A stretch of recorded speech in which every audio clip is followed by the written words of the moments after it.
La femme mettait des choses dans son sac de sport. Elle a pris le casque sur l'étagère et l'a mis dans le sac aussi. Emma s'est regardée dans le miroir, elle avait beaucoup changé ces derniers temps. Elle avait perdu 10 kilos, ses yeux étaient enfoncés et des cernes foncées s'étaient installées. Elle s'est maquillée, a appliqué une base de teint épaisse, a souligné ses yeux et a mis du mascara. Emma était très belle, même en étant ronde. Elle n'avait pas perdu son attrait en maigrissant. Mais elle avait l'impression que son mari ne la regardait plus de la même manière. Il la traitait différemment. Elle était presque certaine qu'il y avait une autre femme dans sa vie. « Emma, où vas-tu comme ça ? » « Attends-moi, on y va ensemble, » a dit Olivier, en colère. Il a commencé à se préparer aussi. Elle s'est simplement assise sur le bord du canapé dans le hall et a regardé dans le vide. Olivier a parlé à nouveau. « Qu'est-ce que tu as imaginé cette fois ? Tu doutes encore de ma fidélité ? C'est vraiment fatigant. Allons-y, nous allons être en retard et nous devrons chercher une place pour nous asseoir. » Il a pris son sac et le sien. Olivier est sorti de l'appartement et a descendu les escaliers jusqu'à la voiture. Emma a fermé la porte et l'a suivi. Elle a pris le volant. La voiture bleu foncé sort de la cour et quitte la ville en direction des écuries. Il faisait un temps magnifique, il faisait chaud, une légère brise soufflait à peine, agitant les jeunes feuilles vertes sur les branches fines. Les arbres avaient déjà leurs riches habits verts et les oiseaux chantaient. Par temps comme celui-ci, il était préférable de se promener dans les champs plutôt que de s'entraîner. Mais les compétitions approchaient, et tous les divertissements avaient dû être reportés. Ils sont sortis de la ville, ont roulé 10 km de plus et ont tourné. Une belle enseigne apparut devant eux. « Emma, nous devrons parler après l'entraînement. »« Je ne veux pas que ton humeur affecte ton entraînement, » a déclaré Olivier en sortant de la voiture, à peine arrêtée. Emma a fermé la voiture, est montée à l'étage et s'est changée. Elle est redescendue, entièrement prête à travailler. Emma est entrée dans l'étable et a immédiatement vu son mari en conversation avec une nouvelle fille, qui semblait vouloir le séduire. À peine était-elle entrée qu'Emma a mis un micro dans un endroit discret et l'a laissé tranquille. Elle a pris une boîte de brosses et est allée à l'écurie. Un magnifique étalon alezan avec une raie blanche sur le museau se dandinait en voyant sa propriétaire. Il hennit fort en la voyant arriver. Elle entra dans son box, lui donna une friandise et Tonnerre la prit avec gratitude. Ce grand cheval à longues jambes, bien construit et incroyablement talentueux était sa fierté. Elle l'a récupéré d'un endroit terrible où il était méchant et n'aimait pas les gens. 2 ans d'éducation et d'entraînement intensif ont transformé le cheval en un champion affectueux et câlin qui adorait sa propriétaire.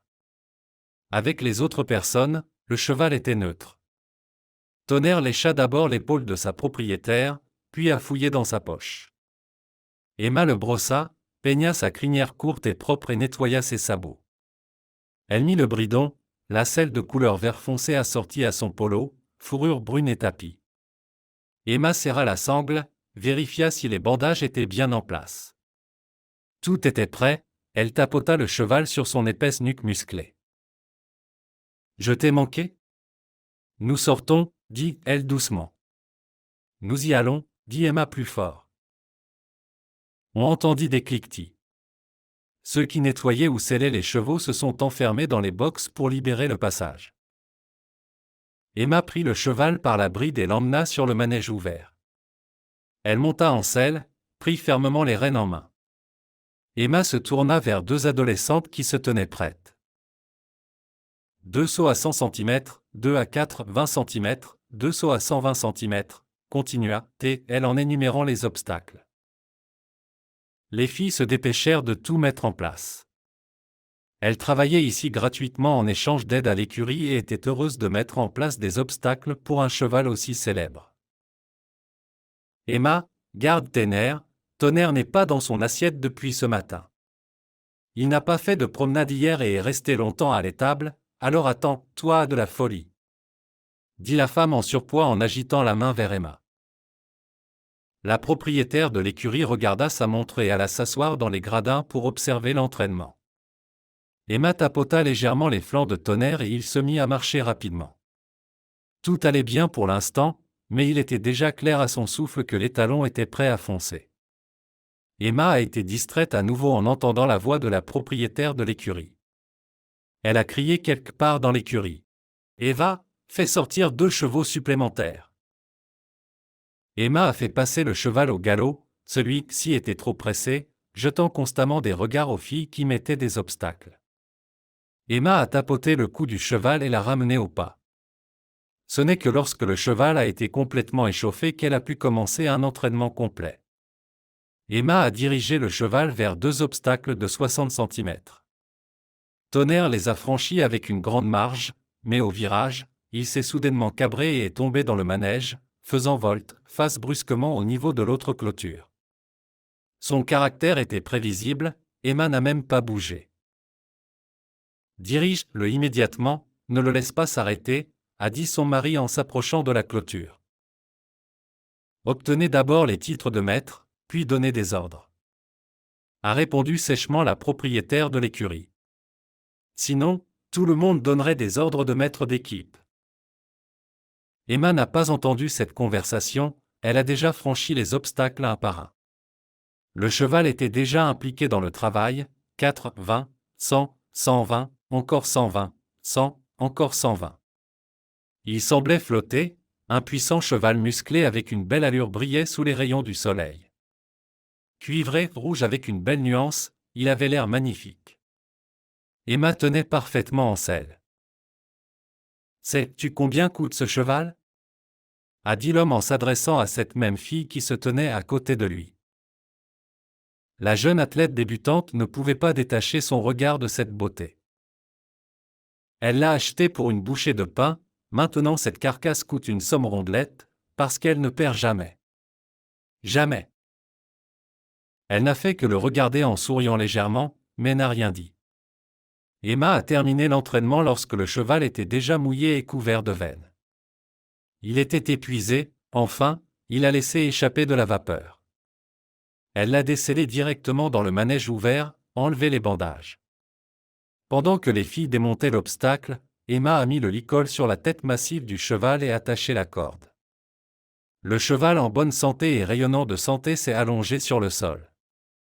À peine les obstacles ont-ils été démontés, qu'Emma a enlevé la corde et le cheval, décollant sur place, s'est précipité en avant. Il courait comme s'il n'y avait pas eu d'entraînement, pas de saut. Il courait, frappait de ses sabots arrière dans l'air et se dressait sur ses pattes. Emma l'a admiré, ne remarquant même pas comment son mari s'est retiré dans les profondeurs de la salle avec cette même fille. « Comment je tremble quand je me souviens comment tu l'as amené » a dit la propriétaire de l'écurie, « mais maintenant, c'est un plaisir de le voir si beau. » « Merci, Madame Maigret, mais je pense que nous devrions mettre fin à sa carrière. Nous allons nous produire une dernière fois et c'est tout. Ce genre de sport brise les gens et les animaux, et je ne veux pas que cela affecte sa santé. Nous allons terminer sa carrière et passer à des méthodes plus douces, travailler avec les mains. Regarde-le, je ne veux pas qu'il lui arrive quelque chose, a dit Emma. Je pensais acheter une maison, construire une écurie et l'emmener chez moi. Laisse-moi deviner, Olivier est contre, n'est-ce pas? Tu es folle, Emma. Belle fille, talentueuse. Tu gagnes 5 fois plus que lui et tu continues à t'occuper de cet idiot. Bon, ce n'est pas mon affaire, dit la femme en haussant les épaules. Emma s'est changée et est allée dans la voiture. Son mari a dit qu'il viendrait le soir, elle n'a pas protesté. Le cheval, déjà nettoyé et calme, se promenait dans le pré vert, il a henni pour dire au revoir à sa propriétaire. Emma est rentrée chez elle et s'est presque immédiatement endormie. Elle était très fatiguée, et il y avait encore beaucoup de travail devant elle. Emma s'est réveillée en se sentant malade. Depuis le matin, elle ne se sentait pas bien, mais après la sieste de l'après-midi, elle était complètement épuisée. Emma a pris un thermomètre, l'a sorti après un court bip, 38 et 4. Emma était sûre que c'était à cause de la baignade dans l'eau froide lorsqu'ils ont emmené les chevaux au lac. Ou peut-être que quelqu'un a éternué ou toussé, la cause n'était pas importante. Ce qui était important, c'était de récupérer avant la compétition. Il faisait sombre dehors. Emma a sorti son téléphone, a appelé la propriétaire de l'écurie, mais elle n'a pas répondu. C'était très étrange, Madame Maigret était toujours disponible, même si on l'appelait au milieu de la nuit. Emma était très inquiète et c'est seulement maintenant qu'elle a pensé à la petite caméra. Emma a parcouru les enregistrements de la caméra et a entendu des bruits caractéristiques. Emma a rapidement rembobiné. Dans 1 heure, le camion viendra chercher le cheval, il faut le sortir rapidement et c'est tout. Il ne s'en rendra même pas compte, a dit le mari d'Emma. Viens ici, ne t'inquiète pas autant, ce n'est qu'un cheval. J'ai déjà reçu la moitié de l'argent, ils changeront ses papiers et c'est tout. Il sera comme un autre cheval. Mais Olivier, ce n'est pas le tien. Et si ta femme l'apprend ? Demanda la voix féminine anxieusement. Je ne suis pas prêt à manquer une telle opportunité, Lucie. Même ma femme ne le comprendrait pas. Nous dirons qu'il s'est enfui, dit l'homme. Puis il y eut des chuchotements, des bruits de pas. Emma découvrit non seulement l'infidélité de son mari, mais également qu'il voulait emmener Tonnerre. Elle appela de nouveau Madame Maigret, mais personne ne répondit. Emma sortit de la maison et s'assit dans sa voiture. Elle appuya sur l'accélérateur et partit à toute vitesse. Lorsqu'Emma arriva sur les lieux, complètement effrayée, elle fut stupéfaite de constater que le box de Tonnerre était vide. Au 2e étage, quelqu'un frappait violemment à la porte. Emma prit les clés dans sa poche, monta au 2e étage et ouvrit la porte. Madame Maigret, complètement effrayée, frappait à la porte. Emma, ils l'ont emmené. Ils ont emmené Tonnerre et ont pris mon téléphone, se lamenta Madame Maigret. Emma sauta les marches et descendit du 2e étage avant de se précipiter vers sa voiture. Elle démarra en trombe, priant pour arriver à temps. Sa tête lui faisait mal, son corps tout entier souffrait de la chaleur, ses articulations lui faisaient mal. Quelque chose pulsait à l'intérieur de sa tête, elle avait du mal à penser, les larmes coulaient sur son visage. Emma fonçait tout droit jusqu'à ce qu'elle voie les feux arrière d'une voiture au loin. Elle appuya sur l'accélérateur, dépassa le vieux chariot et se mit en travers de la route. « Et, bouge ta voiture !» protesta le conducteur. Tonnerre, appela Emma. Le cheval hennit de manière incontrôlable. Tonnerre est mon cheval. Tu as vérifié ses papiers, hurla Emma au conducteur, sidéré. Le cheval avait déjà brisé la porte fragile à force de se débattre. Grom recula, cassa la corde qui le retenait et se précipita vers sa propriétaire. Le conducteur, toujours stupéfait, regardait le cheval, ne pensant qu'à ce qu'il risquait de subir. Il monta sur son chariot et partit, laissant la porte brisée derrière lui. Emma sentait que ses forces l'abandonnaient. Elle ferma sa voiture, appela une dépanneuse. Elle monta à cheval sans selle, sachant qu'elle ne pourrait pas conduire seule sa voiture. Sa température avait encore augmenté.